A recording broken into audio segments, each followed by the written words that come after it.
Welcome to the Bagel Logic Podcast, the show where Papa Tom spreads wisdom like a smear of cream cheese on an everything bagel. Here's your host, Thom Jennings.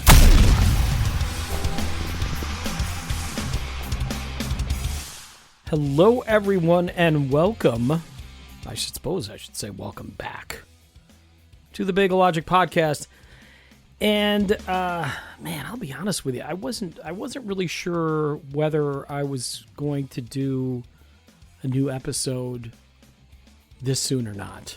And we ended up the last couple episodes were ones that were dealing with a former employer, and kind of took a lot out of me. But I mean, really, the reason that things have slowed down is I'd actually booked a couple of guests, and they no-showed on me. One of them a couple times. One of them was, just no show, no call. The other one was just last minute, like, oh, can't make it.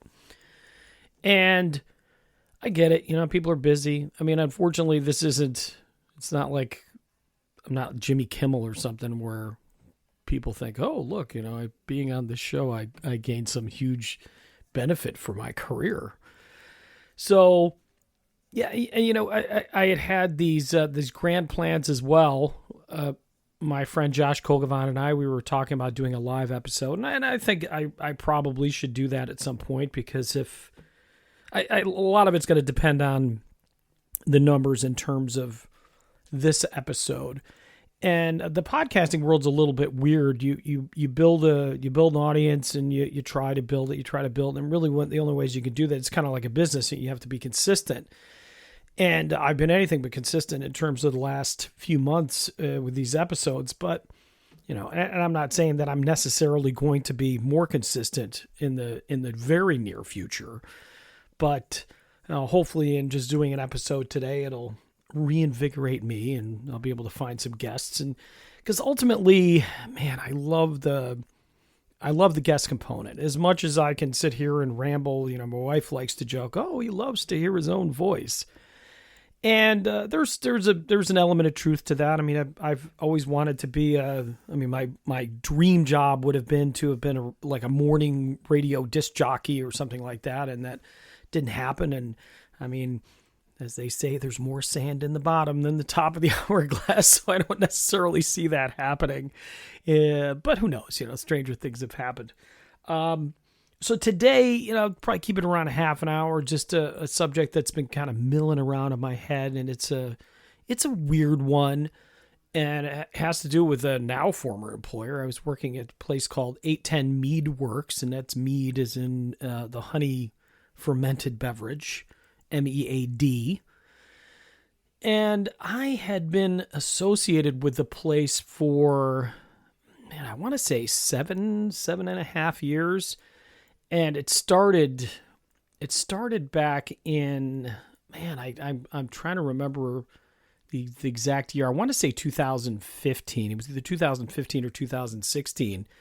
And I was looking for a place to book the musician Elliot Lewis, who, if you've ever looked at any of my music channels, you'll see that I've interviewed Elliot a number of times. And we struck up a friendship after that show. And Elliot plays with the Hall & Oates band, and he was with a group called Average White Band, and has his own solo career. Some great music. If you're so inclined, you like that kind of classic rock stuff, it's definitely worth checking out.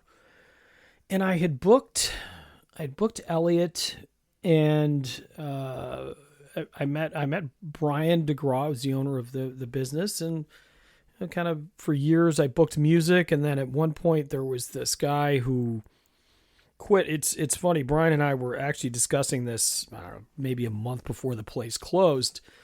I started bartending there after this guy. I thought he had to work on a Saturday night at 6:00, and texted him 2 minutes beforehand, and I showed up, and that's how it worked. But Brian remembered it differently. I feel like my story is a little more romantic. It makes me sound like the guy on the white horse that comes in to save the day. The bartender quit at the last moment, and I was at the bar, and I said, Brian, I will jump behind the bar and help you. But I guess he had given some form of notice. I don't know, but it was short. It was days. I don't think it was hours, as Brian remembers it, which is probably the better memory because it's his business. And then I remember telling him, I was like, well, I bartended for years, loved it. And it's a part of my identity now. The great thing about bartending at a place like A10 Meadworks was that it was an opportunity for me to chat with people. And through the course of the week, I work as a special education teacher, and I deal with a lot of really troubled youth. And so there's no, even when anything happens in the world, there's really no one for me to have any kind of adult conversation with. And it can be very frustrating. I guess there's a lot of things I like, whether it be music or politics or any of those types of things. And really, there was nothing there that was off limits. I mean, other than racism. We would have one of my memories of the place. This guy came in and he was a prison guard. I think he worked at Attica. I don't know if he worked at Attica or one of the other state prisons in New York. And he tells this black joke. I mean, it's just like, it's a horrible joke. And I just said, hey, we don't really tell those kind of jokes here. And it's funny looking back. I mean, it's such a kind of a pussy response in a way. I mean, I should have just kicked the guy out. But it's a business, and so I tried to handle it as diplomatically as possible. So his retort was, well, black guy told it to me. And I said, yeah, dude, like that's still not going to fly. And he was at the bar with somebody who was a regular and someone I consider a friend, or at least at the very least an acquaintance. So then he proceeds, since he can't tell black jokes, he tells a Jewish joke. And I was like, listen, man, I go, at that point I just said, you got to go. And he left, and but I just remember sitting there like, oh my God, this is horrible. It's really the only time that we had an issue with that kind of stuff.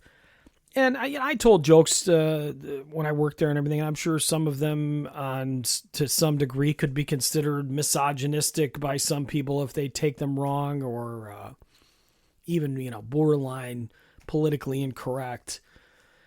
Yeah, but I think there's, we should all agree that there is a fine line between something that is just overtly anti-black or anti-Jew or anti-gay or any of those types of things. And whatever. I mean, I only bring that up because because really it was such a rare incident. It stood out. It wasn't the kind of place where you could go in and tell those types of jokes and not worry about it. And, as a white guy, I mean, I have plenty of, as much as some people go, oh, racism is gone, or it's really not as bad as people say. I mean, trust me, to this day, I have, there's sort of like these people that you'll meet and they'll feel you out, with telling some of these inappropriate jokes or things like that to just see if you'll go along. And, truth be told, 56 years old, I don't think there's a black joke that I haven't heard throughout my lifetime. I mean, there's certainly periods of time where you find yourself in groups where these types of jokes are being told and they're cringeworthy and you sort of tolerate whatever the environment is. But things have certainly in the last 25, 30 years changed much for the better, at least in my opinion, in terms of the acceptance and tolerance of those types of things.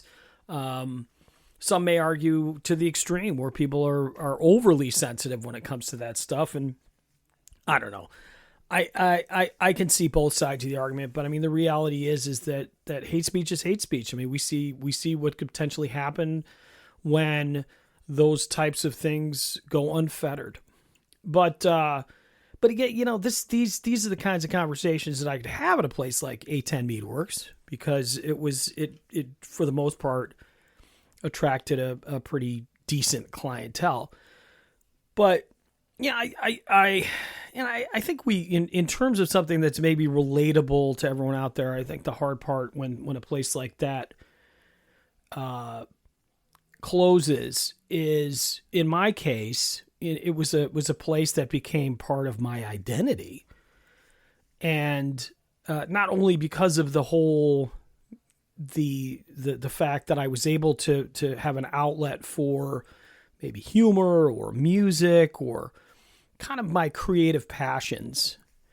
Even this podcast, to a large degree. I mean, I could tell people there that I had a podcast and they would listen in, and people would come into the bar and say, "Oh, I heard your last episode," and we could discuss it, which really made the podcast itself better because ultimately, when I used to write op-ed pieces for the newspaper, I mean, it was never to just pretend that I'm the smartest guy in the room.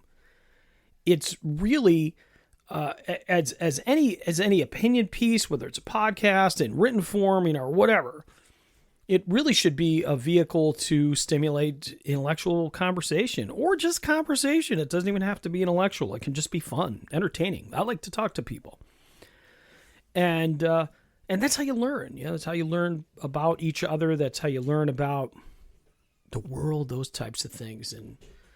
But it was weird because I was to the point where, just to give you a sense, I mean, like when my mom passed away, there was a musician that was playing there. His stage name is Preach Freedom. And he was with a group called Rusted Root, and he played there every year. He was just a very popular artist. And the week of my mom's funeral, I was going to come in and see the show, and I was feeling kind of down and everything. And that week was really tough, as if you go back in the archives and you listen to, everything I dealt with in terms of the end of life decisions, things like that.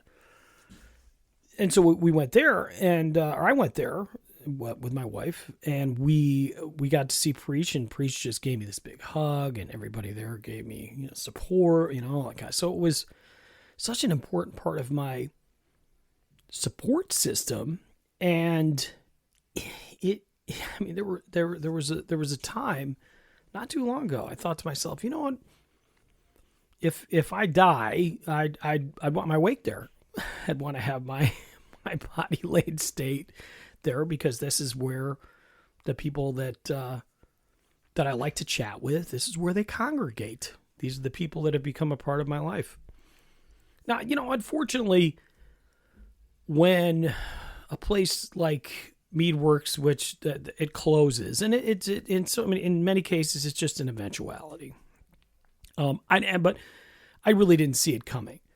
It wasn't now the owner, he had told me on multiple occasions that he was dealing with this issue and with that issue, and there were times that we were there, especially through the pandemic, where he just had this kind of like, I'm done, it's over. And I remember one night I was just, he would say it, and in some ways it would affect me personally, because even though I was just an employee, again, as I said, it was such an important part of me, and it's such an important part of my identity, and I almost took an affront to it. I'm like, how do you have the ability to take this place away from me? And so I almost kicked into like this father mode, or whatever you want to call it. And I said, well, fine, dude, just close it then. I don't want to hear it. I don't want to hear your griping about all the struggles and stresses and everything that's going on with your business. If you can't deal with it, close it. So the only reason I said that is because I never thought he would. And he did. So I'm such a, when it comes to just using and abusing these trade phrases, one of my ones I use all the time, my buddy Jack Burris will tell you, there were certain ones I always use, like come to Jesus moment or whatever. But, one of the ones I like to use a lot is a double-edged sword. And so this really turned out to be a double-edged sword in terms of the shutdown, which happened, I believe, last month, September of 2022. Because, I was kind of running out of steam, and there was I was doing a lot of soul searching in terms of where I'm spending my time, what I'm putting my effort into, whether it be the podcast, playing guitar, spending time with my grandchild, spending time with my wife, spending time with my kids, all those things. And And as you get older, time becomes a premium, and you just have to think to yourself, I don't want to have to sail on out with a whole pile of regrets. If you read anything on the internet, that's always like the big thing. These hospice things. Oh, these people on their deathbed, they always talk about their regrets. And so I was like, I don't know, the last year or so, it was becoming difficult because I was, I felt this divided loyalty. So, here you have Brian, who's the business owner, right? And he's a friend. He's somebody that I care dearly for, deeply for. And our friendship has ebbed and flowed through the years, but it was definitely ebbing. He was dealing with the stress of his business, and I was kind of, moving on with my life. I was somewhat dependent on the income. At least I thought I was, because I just bought a new house, and we had a situation with the house where they didn't calculate the taxes and property taxes, so we want this huge increase in our monthly mortgage payment. So I'm thinking, if I lose this income from Meadworks, we're not going to have money to pay our bills, and I've talked about, there's just a whole facing poverty or not having enough money to do what I want to do. And I think a lot of that was, I don't know, unrational fears. I mean, I wound up getting a big enough raise this year at my day job to cover what I lost when Meadworks had shut down. So it's okay. We'll be okay there. So that's not a big deal. And I was, and there would be shows that I wanted to see, and I would think, I don't want to stick Brian because, I'm worried about if he has enough staff and, all this stuff. So it became a bit of a burden on one hand, because, I'm already doing something on Friday nights, which is baking for my bagel business. And then I'm turning around on Saturday nights working. And then Sunday I'm wiped out. I don't want to do anything because I'm too physically exhausted, and, the rest is history. I think it's been about a month and a half since the Meadworks is closed. Granddaughter's been able to spend the night on Saturdays. And, seeing my granddaughter on Sunday mornings, she's 4 years old. I love her to death. My wife loves her to death. She loves me to death. We have a great relationship. That's been this sort of beautiful byproduct. I think my mother had some kind of expression for that too. Something about, nothing out of bad things, something good always comes out of it. So it hasn't been like this horrific, traumatic event. And as it was probably for Brian, who was the owner of Meadworks, and maybe for some of the customers. I mean, but again, it's weird because, as you get older, there's a part of you that learns to accept the fact that the only constant in life is change, but it doesn't mean that you like it. I mean, that's the only way I could put it. And that's what it comes down. A lot of times people say, there's acceptance, and there is a difference between acceptance, which is like, yeah, okay, it is what it is. There's nothing I can do about it. Nothing I can do to change it. And happiness, joy over this thing that happened.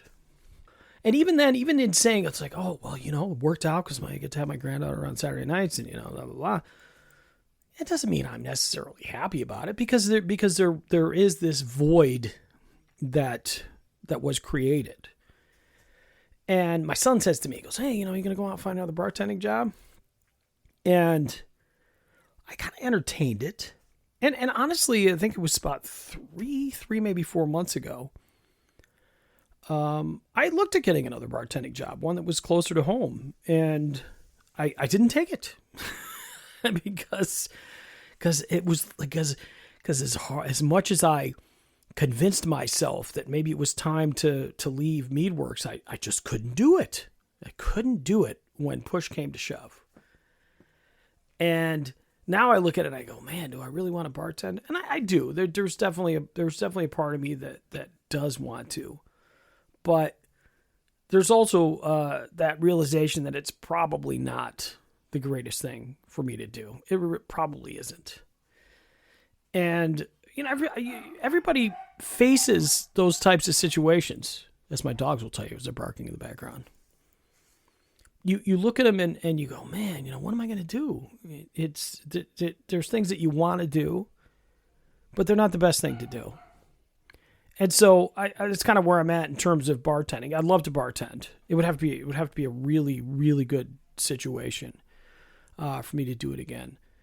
And, there's some other factors that kind of came into play. And, my day job right now, it's particularly stressful. We've had, especially since the, Buffalo, New York had the shooting at the Tops Market, and there's so many school shootings going on. And in dealing with and working with, I should say working, I don't know, it sounds like I have this horrible, horrible life, but I mean, it's the reality. I mean, the nature of the population that I work with on a daily basis, those types of events, they kind of feed into them. For example, we're dealing with this. I'm dealing with the Jeffrey Dahmer thing on Netflix. And I remember seeing the first advertisement for it and going, "Oh Jesus, this is all I need," because many years ago when I worked at another place, I had kids that were obsessed with Hitler. They're obsessed with Manson. And when you take a kid that has a little bit of psychosis and all these emotional disturbances, they're not. It doesn't take an awful lot to kind of stoke their fires and send them down a deadly path. And I got kids talking all the time about Jeffrey Dahmer and how they admire him and all these things. And it's just, that's stressful. And then kids talking about bringing guns to school and, cause it's in the news and all that. And you got all that going on. And, it's like, it takes a lot out of me. So I kind of need a little bit more. I need to sleep a little more. I need to get a little more rest and just be able to unwind from that type of stuff. But I don't really have a community at work that's supportive. I mean, that was the ultimate point, is that I luckily there's a guy that moved in next door to me, a classroom next door to me, because the person before that was in that room, we just didn't get along. She was ultra conservative. We had very different political views. She was very passive aggressive. The guy that's there now, we get along, we talk and everything, but it's a very casual relationship. But I don't have that kind of meaningful personal relationship. I don't really know people's kids' names or anything, and I'm kind of not used to that. And to a certain degree, I had that at A10 Meadworks. My coworker there was a woman by the name of Cheryl. We were the same age. She was just a good soul, just a good person to work with. A lot of the customers, I could say the same thing. We knew about each other. We could talk about personal things. We could talk about our lives. But with that, there was a little bit of trauma in terms of how things kind of landed with this whole Meadworks thing, because we didn't, if you're old enough, you probably remember the final episode of the TV show MASH, and they had this last episode and everything was resolved and kind of, buttoned up and everybody goes their separate ways. And then this, which, the series was based on the Korean War, which lasted for 4 years. And then the TV show lasts for 12, but that's a whole nother topic. The point being is that at least on some level, there was some resolution. We didn't really have that with the Meadworks because it just closed. And I mean, in the restaurant business, that's pretty standard because you don't want people ripping you off. And not that Brian would have necessarily had to worry about that. But so I literally didn't have a chance to say goodbye to anybody. I mean, I've seen Brian, the owner, since the place closed. We did a music gig together. And it was nice. It was kind of nice to get him out of his shell. I struggle with whether I should reach out to him or not, because it's like, on one hand, I know sometimes I get in a shell where I just don't want to talk to anybody, and I don't want people pestering me. But I also feel like that, in any relationship, there has to be a semblance of balance. People, I can't always be the one that's making the phone call. It's a thing with me. I just can't. It bothers me. And that again was kind of part of the fallout and the sad realization at the way everything ended, because it ended so suddenly. And I think there were some get-togethers with some other people that either I couldn't attend or I didn't know about. Whatever the case, it doesn't matter. So I never had that opportunity. I never had the chance to grieve with anybody. I feel like it's like if somebody dies and they don't find the body. I mean, to me, that would be weird, because you couldn't have the wake, you couldn't have the funeral. It's like, how do you come to the realization that the person's dead if there's no anything, And with that, it kind of, in some ways, it exposed I don't know if I would necessarily use the term frail, fake, I don't know, whatever, just the nature of maybe these relationships that I thought had more meaning than they actually did.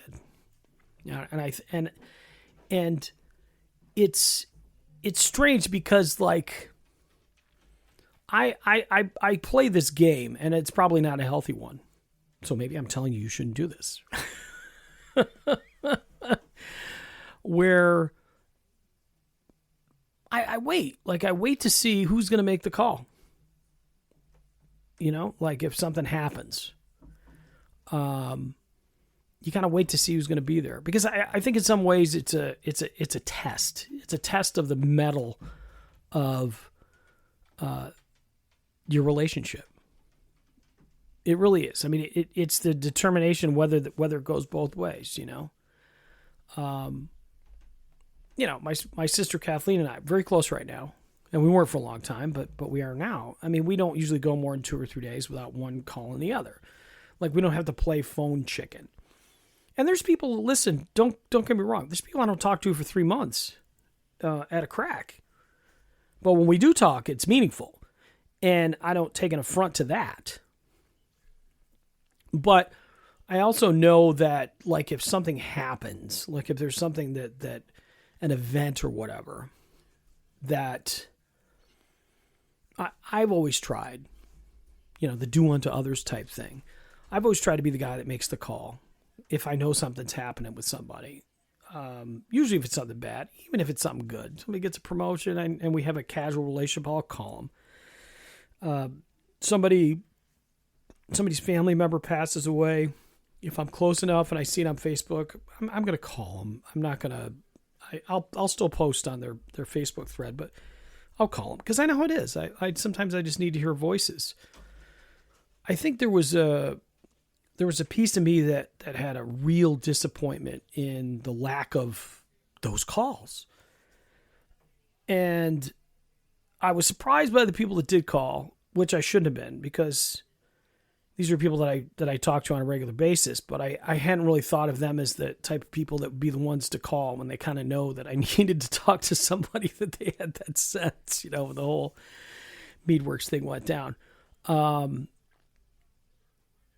yeah, so that I mean, to come full circle, you're like, what was this original topic? The original topic was whether I bartend again. It's like, I almost don't want to have to go through that again. Like, I don't want to have to get into another workforce, try to get to know people, not establish any kind of meaningful relationship, whatever. And I mean, the jury's out in terms of, will I ever have contact with these people that I saw, every Saturday, if not every other Saturday? And I don't know. It's funny because, again, having worked at bars before, I should know that this is the situation. You have your core group of regulars, they come in. You might think, oh, they come in to see me, and if I'm not there, they won't come in. And when I worked at Meatworks, I was there on Friday nights. I shifted to Saturday nights, and hey, a lot of people kept coming in on Friday nights. They didn't come in to see me on Saturday. So that right there was a bit of a pill to swallow.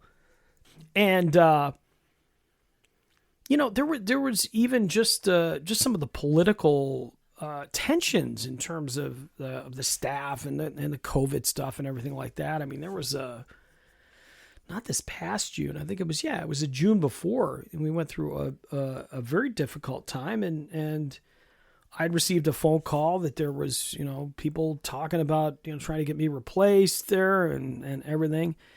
And I had a long standing conflict with an individual that worked there, who had an interest in the business as well. And that was continuing to come to a head. And for very personal reasons, this individual had cheated on his wife, and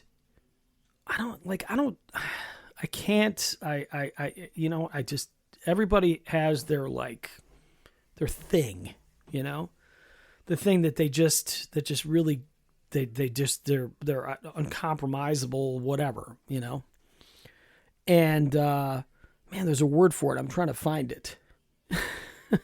Somebody out there's yelling at, it's this word, if anyone's listening. So,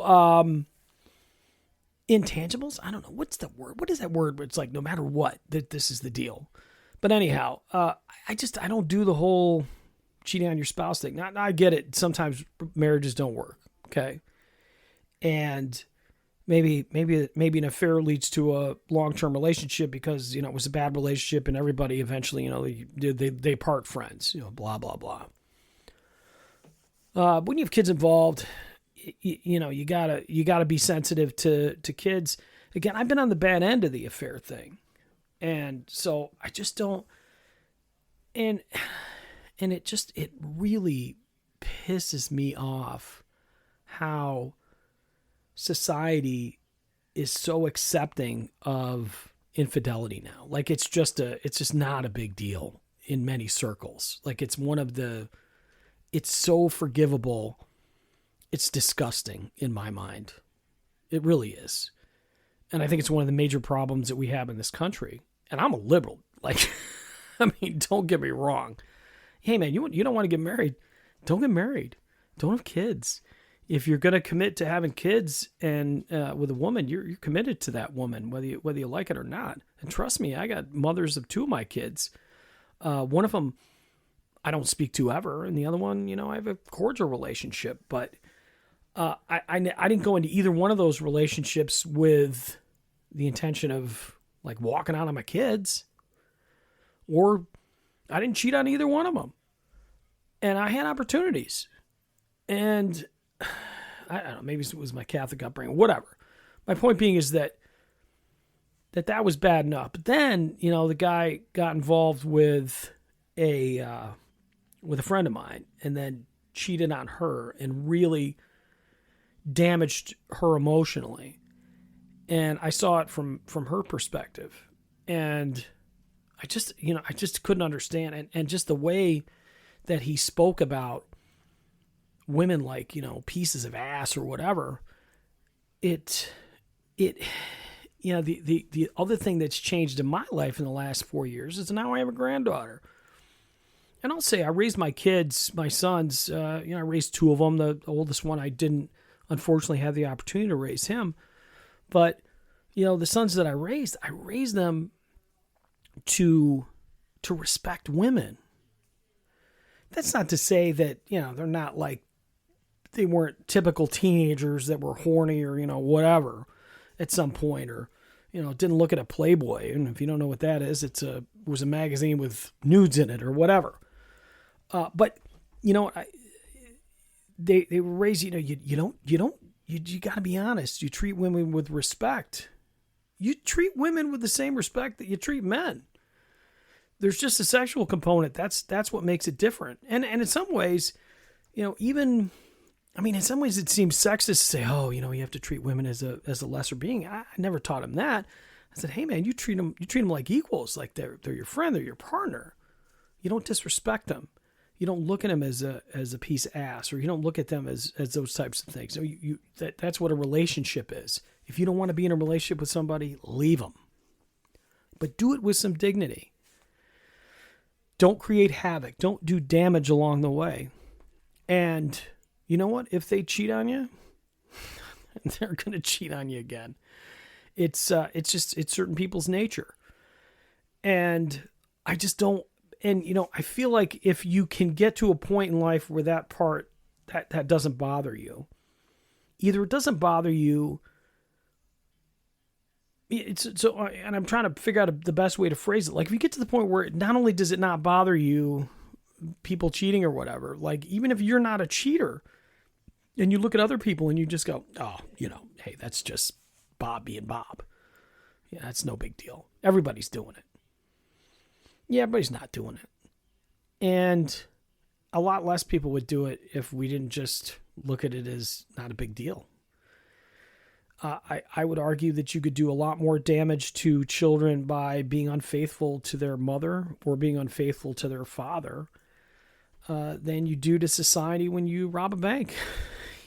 The financial implications, the emotional implications, so many things happen. Just the butterfly effect, as they say, the things that ripple on and do that stuff. So I just don't have a lot of tolerance for that stuff. And again, I know people make mistakes. I mean, I've had friends that have screwed up, maybe gotten drunk at a party and messed around with somebody other than their spouse, and they regretted it. And they had to live with the pain and the regret, and that's okay, because that's God's way of saying, stop being an idiot. And if you don't believe in God, it's just Mother Nature. I don't know, whatever. I guess if you don't believe in God, who cares, right? But yeah, so that relationship, it just created a lot of tension. And I feel like when you have two individuals that are so diametrically opposed to each other, there's going to be a little bit of tribalism. And I think over the last year there existed a state of this real or imagined tribalism. There was team him, there was team me. And I didn't pretend I didn't like the guy. I didn't pretend that I did not like the guy. Does that make sense? You know what I mean? Like, some people are always like, "Oh, what do you think of Joe?" Well, I'd just rather not say anything. I mean, I don't care. I'm going to speak my opinion. Especially if somebody treats me with contempt and disrespect. And unfortunately, we were kind of at that point, And that's okay, man. I don't mind not being liked by somebody who's not a good person. There's your lesson from this episode. It's okay not to be liked by somebody who's not a good person. There's some wisdom in that. Just some bagel logic, whatever you want to call it. But yeah, and again, there was this kind of tension in this crossfire, and there was a point where it kind of bubbled up. And it's funny because I was to the point where, I was complaining to my son Tom, like, oh, all this situation's going on. This person's saying this about me, blah, blah, blah. They're saying I should be replaced, and my son's like, just quit, dude, just quit. Which was like literally the same thing, when Brian would say to me, well, I'm just going to close the door. I'd be like, yeah, just close the door. Just go ahead. Just close the door. Or close the doors, just close the business down. Difference is he did it. I didn't wind up quitting. I wound up having it happen for me. But, yeah, I don't know. As I said, I think it's like anything in life. It's anytime you invest. 7 years in a place is a long time. It's like a friendship. Let's say you're hanging out with somebody, you become really close, and they either die or they move away or they get another job. The ending of something after 7 years is there's a degree of trauma that's associated with that, and I don't know. I think in my case, I don't know if I'm there yet. I don't know if I'm there yet in terms of of whether I have mourned it or not. And it's not always healthy. I think in some ways we all mourn in our own time and in our own way. And we have our creative outlets that we use to deal with things. So for instance, this is my outlet. Hopefully it's creative enough that somebody's actually listening to deal with these types of things, which is what I'm doing. And but they're just, man, it's that there are things along the road. And so I'm sure at some point it's gonna get up and slap me across the face. But and honestly, in terms of the timing and everything, I mean, it was, I don't know, it is what it is. It is what it is. I don't know where I'm going. See, now this is why it's Bagel Logic. It's circular. It goes in circles. But I may or I may not. I mean, who knows? I don't know what's going on with this podcast. I hopefully, again, I'm able to be a little bit more mindful in terms of booking guests and, really. And the thing is, I've done, I've written for a newspaper for a long time. So, I mean, I've been doing interviews for 14, 15 years. I just love them. And there's a certain professionalism and protocol and those types of things that all come into play. And that's something that if this podcast is going to survive or thrive or do anything, I'll have to kind of redouble my efforts in terms of the booking, setting expectations, saying, hey, this is when we're going to record. This is what we're going to do, instead of this kind of haphazard, like, oh yeah, I forgot we were supposed to record a podcast. Because again, that becomes, and that's almost like, and trust me, neither one of these people meant any ill will. Trust me. I mean, this isn't me going, fuck them because they just don't care. This is me saying, hey man, I get it. Stuff happens, but it's like anything, if I got tickets for a concert, I mean, something big's got to happen for me not to go. And, or you're going to go to work and you have all these things, you have the commitments. If they mean something, you're going to be there. So clearly this wasn't a big priority for them. And that's me. I didn't set the expectations to make sure that they realized that, hey, this is something I'm doing and I plan on you being here and I plan on posting an episode, all that kind of stuff. And thus it did not happen. Horrible. Amazing. So, so those are the kinds of things that I have to work on. And honestly, if I had my druthers, I've waited a year to use that word, druthers. I don't even know what druthers are. But if I had them, I would love to find a co-host, like a regular co-host, because I think that there's so much more entertainment value in conversation. And if I had two people, who knows? I mean, that might help us out in terms of doing interviews and that kind of stuff. And I think it would spark some better conversation. I mean, right now it feels like, I mean, really my approach to this is whoever you are that's listening, whether I know you on a personal level or not, this is me conversing with you. So there you go. And, so that's it. I'll wrap it up. Let me see how much time I got. 43 minutes. What the hell? I never stopped. My wife's been waiting to put laundry in the dryer, because when she puts laundry in the dryer, and it's weird, I could hear her. If you listen, I don't know if you have really good headphones, you probably hear the floor creaking outside the door. I don't know if she eavesdrops while I'm recording these. I don't think so. But yeah, we'll get something up hopefully within a couple weeks. I've definitely got some guests that I need to reach back out to that sent me books to read. So if I find time to read their books, we'll do that. And there was a handful of people, believe it or not, I believe it because I know it's true, that actually asked about the podcast, which is why I recorded another episode. Otherwise, I would have just said, I'm not going to bother. So here it is. Hopefully you enjoyed it. I doubt it was worth the wait. But whoever you are, I appreciate you. Thanks for listening. By all means, send me an email. Send me a comment. Send me a text message. There's no passenger pigeons. They are extinct, but that's going to be it. Once again, Bagel Logic Podcast, Thom Jennings. I'll see you next time.